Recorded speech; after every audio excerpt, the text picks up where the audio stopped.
The revelation comes as Shiite Iran and its allies, including the narco-terrorist group Hezbollah and its hardline Islamic Revolutionary Guard Corps IRGC, have declared victory over the Sunni Islamic State ISIL, currently believed to be on its last legs in its nearly evaporated caliphate in Iraq and Syria.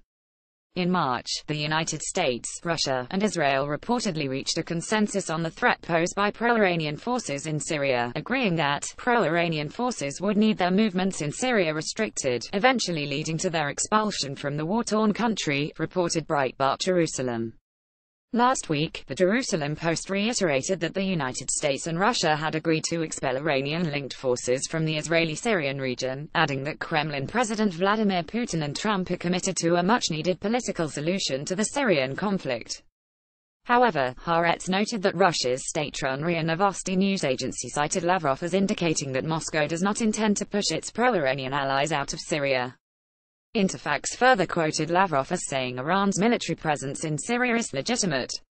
Iran deployed up to 140,000 Shiite forces, including members of the country's narco-terrorist proxy Hezbollah, its hardline Islamic Revolutionary Guard Corps IRGC, and fighters from neighboring Pakistan and Afghanistan, to Iraq and Syria.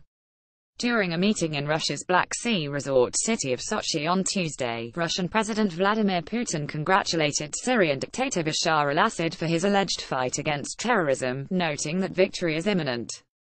The state-controlled Syrian Arab news agency SANA reported, Assad indicated that the victories achieved against terrorism led to the return of security to many areas and subsequently, citizens returned to them and the wheel of normal life began to move again. In addition, pushing the political track forwards to find solution to the crisis in Syria. Military assistance from Iran and Russia helped turn the tide of the ongoing Syrian war in favor of dictator Bashar al-Assad, to the dismay of the United States.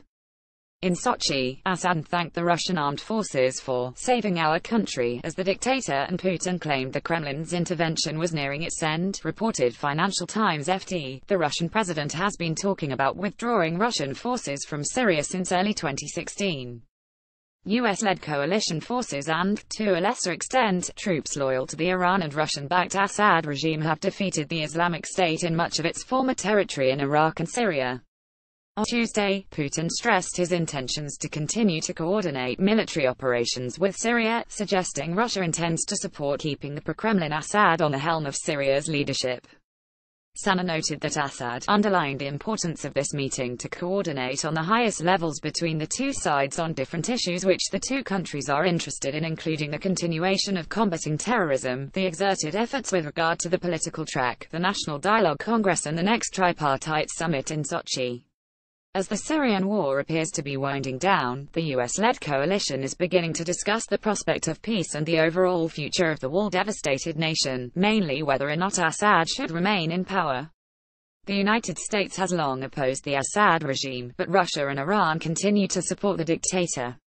Without explicitly mentioning the US, Assad claims he is open to negotiating a political solution to Syria's conflict with any interested party, as long as it is based on the Syrian sovereignty and the Syrian decision, noted SANA.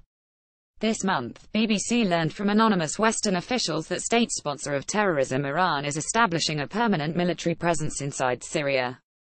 The facility is expected to be erected about 31 miles from Syria's Golan Heights, a region that straddles the 47-mile Israeli-Syrian border. In an unprecedented move facilitated by the strategic territory it has conquered in Iraq and Syria, the Islamic Republic has made its long-cherished goal of establishing a Shiite Crescent sphere of influence a reality.